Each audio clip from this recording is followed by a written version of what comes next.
4 in the Golden Bachelor mansion, and there was by far the most drama and best dates this week. Here's everything you need to know in under 3 minutes. Peg gets the one-on-one date, and Nicole is mad. Peg, that's interesting. They have a good time playing carnival games. Mel talks a big game, and then Peg beats him in everything. They talked about how Peg's ex-husband cheated on her, so she took a break from dating for a while to raise her daughter and focus on her career, which consisted of being a firefighter, bomb technician, and was hired by the FBI. She's a badass. I'm Team Peg. She has tattoos, but only showed Mel one of them, saying the rest would have to wait for fantasy suites. Cheers to that.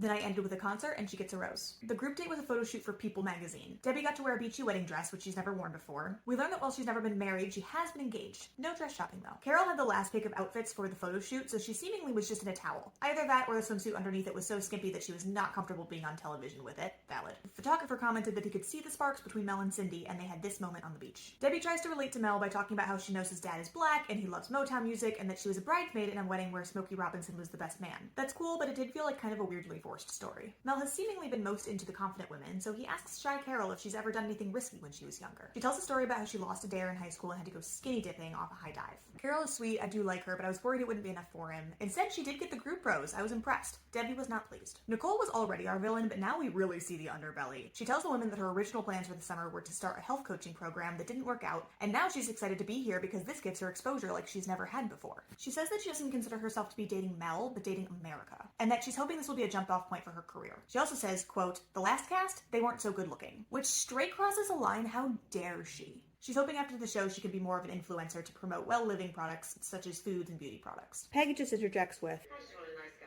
Robin's the only one brave enough to say anything. She doesn't name names because she's classy, but she says not everyone is being authentic with him, they're more self-serving. Mel says he truly doesn't think this is true with this group, so Robin lets it go, but the fact that he doesn't ask more questions or take it seriously is a major red flag. I think everybody's here for the right reasons, but I appreciate her telling me that, and that's her opinion.